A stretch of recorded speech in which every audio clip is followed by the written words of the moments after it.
the question of India being a knowledge-centered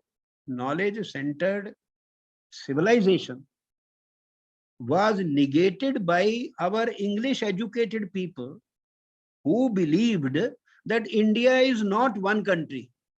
अभी भी परसों चौथ हमारे एक बड़े ग्रेट थिंकर ने लोकसभा में कहा है ना कि यूनियन ऑफ स्टेट्स है ना. One of the great thinkers of modern India who said that India is a union of states. So United States of India, like United States of America.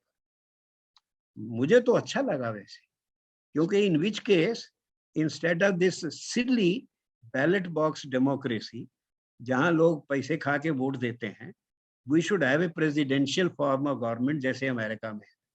एक आदमी चुन लो, वो राज करेगा, and it will suit us also. So that's why I said a great thinker said union of state. Now look, I am talking of India being a civilization.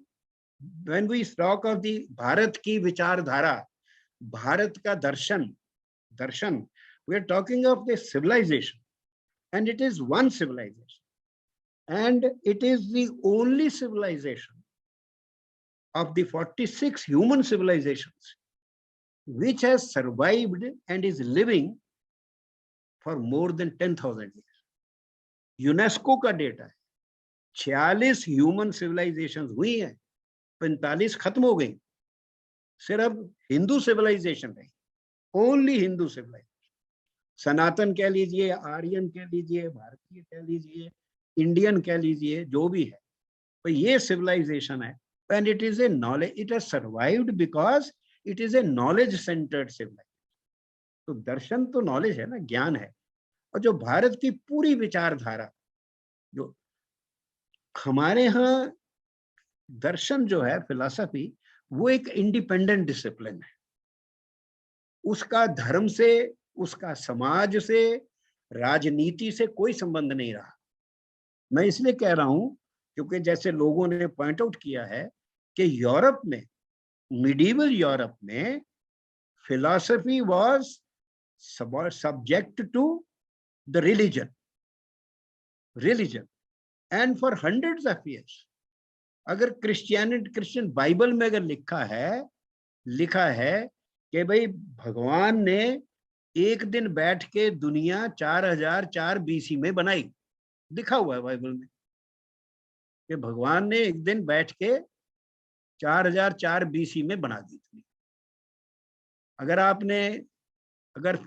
आप सोचो तो आप तो ये कह ही नहीं सकते ना कि ये जो दुनिया है, सृष्टि जो है, ये without beginning and without and है. अगर आप सोचो इसके बारे में, कैसे कहोगे? तो आपकी जो फिलोसॉफिकल थिंकिंग है, it is impeded by, blocked by religion. ये यूरोप में हुआ बहुत बार.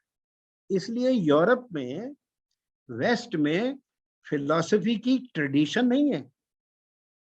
Tradition, what is a tradition? Tradition is परंपरा. ये ग्रंथ, फिर ये ग्रंथ, ये ग्रंथ, फिर ये ग्रंथ, और ग्रंथ के साथ ही थिंकर है. नेचुरली ग्रंथ के साथ ही थिंकर है ना. जैसे एक चेन नहीं होती, लिंक्स वाली चेन, ये लिंक, फिर ये लिंक, फिर ये लिंक, फिर उसमें ये लिंक. तो जो chain of text and thinkers, unbroken chain of text and thinkers, उसे कहते हैं परंपरा, ट्रेडिशन. और ये अनब्रोकन ही नहीं है. अनब्रोकन तो हम ढूंढ लें कि भाई एक सिंध में मिल गया, एक तमिलनाडु में मिल गया, एक महाराष्ट्र में मिल गया, चेन बन गई. इसका मतलब ये है, every succeeding thinker is aware of all the thinkers that have gone before him. That is why it is विचार धारा, विचार की धारा.